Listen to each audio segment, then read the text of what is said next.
Hello everyone on the internet watching and listening to my podcast, Cut the Shit, Get Fit.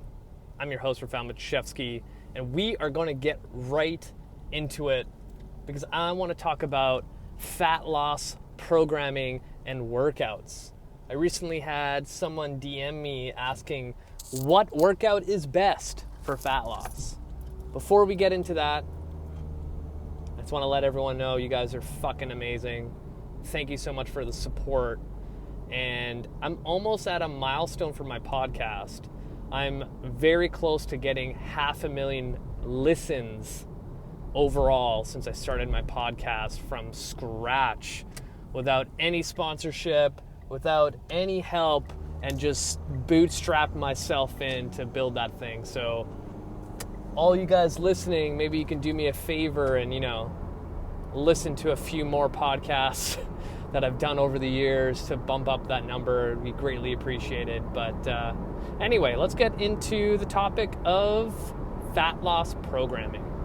So generally, every single person that comes to me is looking to lose weight. Even if they are super broken or they're wherever they're at, they're looking to at least, gain some muscle, burn some fat, even if they're not a complete weight loss climb. So the biggest thing when it comes to fat loss training and programming is you need to create a metabolic disturbance where your body will end up burning calories even if you stop training, which is known as the EPOC effect, where your body, again, if I can memorize my freaking science, but essentially have oxygen transport non-stop where it creates a thermic effect. And again, I basically butchered that. So if someone's in front of Google or Wikipedia, look up EPOC, the abbreviation, because I can't remember what it stands for. But essentially it allows you to burn calories after you're done training if you've created a program that results into that effect. Now, what that means is you're not going to be doing your standard bodybuilding split. That will not take you into an EPOC effect, even though you are, blasting your bis and tris for a fucking hour, and you're hoping that that's going to burn all the fat underneath your triceps. That's not how it works. So, that being said, if you are currently going to the gym and following a typical bodybuilding program like most people are, where you've dedicated certain body parts to,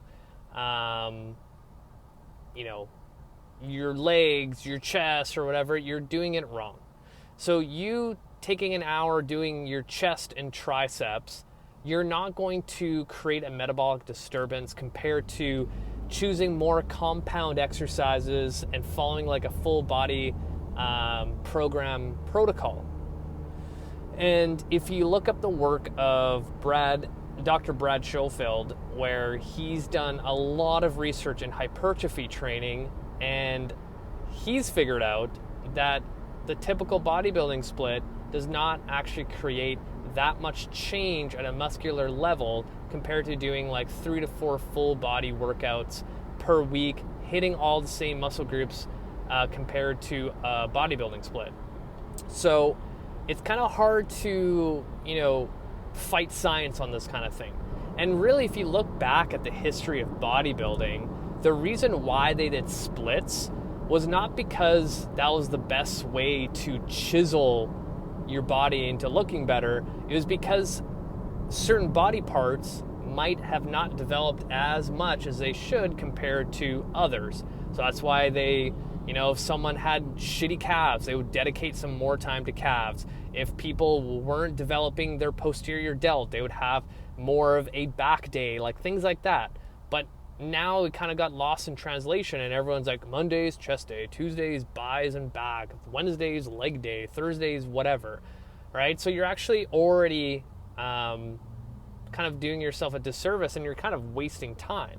And the average person right? Like bodybuilders, they can get away with it because they end up training like 7 days a week, sometimes doing 2 days, and they are a completely different animal compared to the general population. These people are the most dedicated people ever. I've trained bodybuilders and figure competitors, and it's like they'll see me 3 days a week. They're training on their own, and if I told them, like, I need you to do a little bit extra cardio, they will do it. They're the most dedicated people in the gym. Sadly enough, the 99% of the rest of us are not. So if you end up doing a split, there is guaranteed going to be days where you're going to miss a couple days in the gym, and you're going to end up 1 week just doing your chest, and then next week just doing your legs, and then next week just doing your back, and then 2 weeks after that you do nothing, and then you're like, fuck. Like, it doesn't make sense. You're better off doing a full body workout compared to doing splits in that sense. Now, if you took the average chest and tri day, you're probably not going to burn a lot of calories because you do one set, you rest, you do it again, you rest. So your heart rate's not going to go into any kind of fat burning zone, as they call it, but I hate using that term because it's not really fat burning, but your heart rate's not going to elevate to a point where you're actually going to create a metabolic disturbance. So how you want to structure your workouts. Number one, we've already kind of discussed the whole idea of you're not going to do a split. You're going to focus on full body workouts 3 to 4 times a week. That being said, when we go down this pathway, we need to strategize your days. So for this example, we're going to do 3 full body days focused on fat loss training. The way I structure my workouts is basically exactly the same that Results Fitness in California does by Rachel and Alan Cosgrove.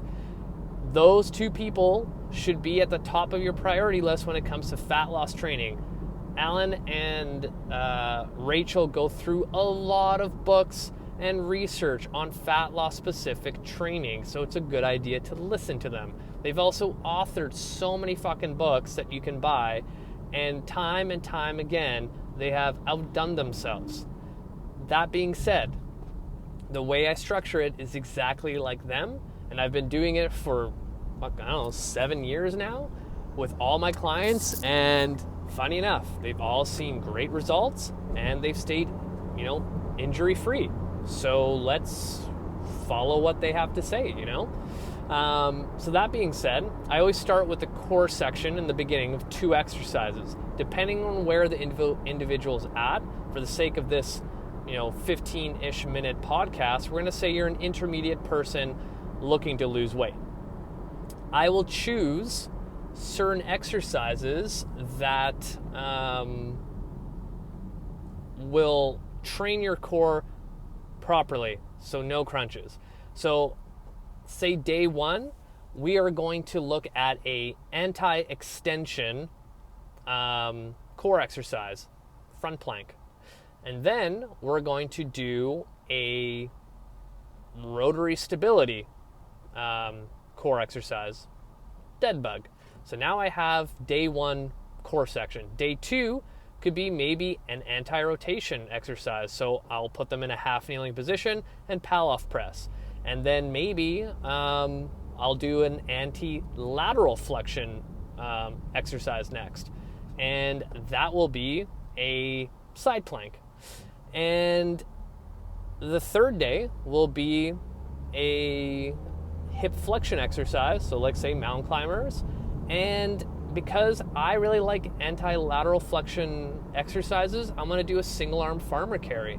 Because when you think about it, a lot of people kind of pull their low back / the side of them where their rib cage is, and they need a lot of work in that plane of motion. So now we have our core section done.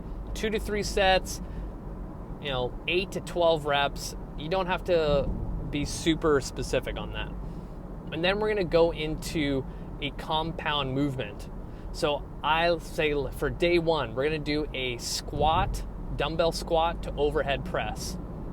And, if you're a person who can squat, press overhead, it's a great option. If you're a person with shitty shoulders, landmine squat to press. And then from there, we will do a TRX row. So we have now kind of 2 full body exercises going back and forth, 3 to 4 sets, say 8 reps each. That's going to get your heart burning. You're using a lot of muscles to get things moving. Day 2 can easily be a single leg deadlift, and then pair that with, some more posterior work, a rope face pull. Day 3 can literally be a goblet split squat, and then pair that with a dumbbell row.